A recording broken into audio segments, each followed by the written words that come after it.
আসসালামু আলাইকুম বন্ধুরা। তো অনেকে জানতে চেয়েছেন অর্থাৎ আমরা ইঞ্জিনে কি নষ্ট হলে বা ইঞ্জিনের সমস্যা হলে আমরা কীভাবে কাজ করি। তো আজকে আমরা মাল্টি ট্যাঙ্কার নিয়ে চলে আসলাম জয়দেবপুরে। তো 29-32-এর এই লোকোমোটিভটির একটি ট্রাকশন মোটর নষ্ট হয়ে গেছে।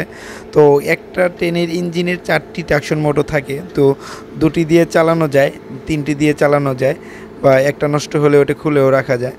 তো একটা মোটর নষ্ট হয়ে গেছে, তো সেজন্য আমরা এই মোটরটি কি নষ্ট হয়েছে ওইটা দেখব এবং ওইটা সমাধান করা গেলে করব, না হলে আমরা এই ট্রাকশন মোটরটি ঢাকায় রিপেয়ারের জন্য নিয়ে যাব।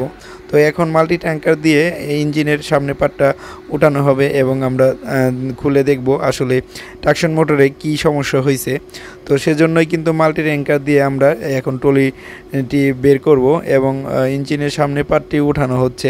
তো আসেন বন্ধুরা, আজকে আমরা দেখাই আপনাদের একদম সরাসরি আমরা কিভাবে কাজ করি এবং আমাদের এই কাজগুলো করতে কিন্তু আমাদের অনেক কষ্ট হয়। সবাই এই পেজে যারা যারা আছেন সবাই ভিডিওটি শেয়ার দিয়ে পাশে থাকবেন এবং আমাদের জন্য মন থেকে দোয়া করবেন। তো আমরা কিন্তু দেশের জন্য সবসময় কাজ করে থাকি। তো দেখেন এখানে কিন্তু এই যে ট্রাকশন মোটরের যে কানেকশনগুলো আছে সামনে এবং ভিতরে, তো দুটি ট্রাকশন মোটরের কানেকশনগুলো আমাদের খোলা হবে। এখানে আমাদের একজন স্যার আমাদের ডিরেকশন দিচ্ছে কীভাবে খুলতে হবে। তো আমরা বাকি মানুষগুলো সবাই দাঁড়িয়ে আছে, তো 3জন মানুষ ভিতরে আছে। তো ভাইরা কিন্তু এই ট্রাকশন মোটরের কানেকশনগুলো খুলতেছে।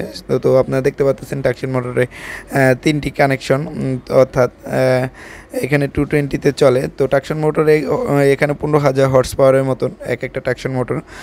তো এখন কানেকশন মোটামুটি আমাদের খোলা শেষ। তো একটু পরেই কিন্তু এই ট্রাকশন মোটরে কানেকশন খোলা হইলে আমরা টুলিটি বের করব এবং ওইখানে কি সমস্যা হয়েছে দেখব। আর এই জয়দেবপুরে একটু পর পরে কিন্তু আমরা যেখানে কাজ করতেছি এখান থেকে ঢাকাগামী ট্রেনগুলো যাচ্ছে, তো দেখতে ভালোই লাগতেছে। আর শীতের ঠান্ডা, তো ঢাকার ভিতরে এতটা ঠান্ডা নাই, তো ঢাকার বাইরে মোটামুটি ভালো পরিমাণ ঠান্ডা।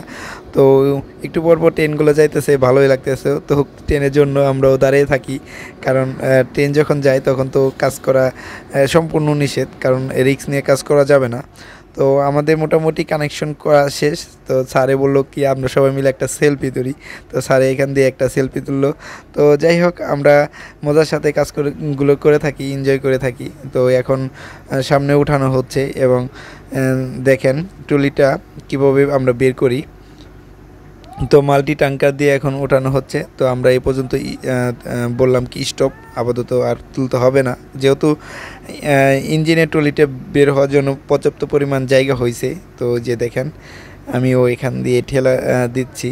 তো এটা কিন্তু এখন ইজিভাবে বের হয়ে যাবে, দেখেন কত সুন্দরভাবে বের হয়ে যাচ্ছে। তো ওই ট্রাকশন মোটরের যে সমস্যাটা হয়েছে যার কারণে ইঞ্জিনটা চালানো যাইতেছিল না। তো আশা করি আমরা ট্রাকশন মোটরটি, এই যে দেখেন এই আর্মাচারে এখান থেকে হলো ট্রাকশন মোটরটা ভেঙে গেছে।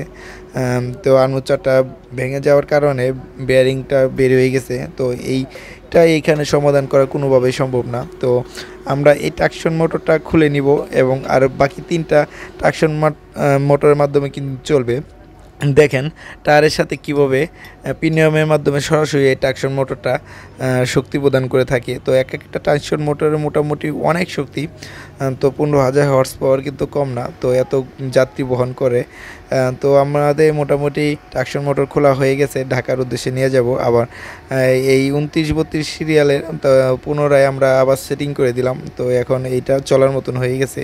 তো সবাই আমাদের জন্য দোয়া করবেন, ভালো লাগলে ভিডিওটা শেয়ার দিয়ে পাশে থাকবেন। আসসালামু আলাইকুম।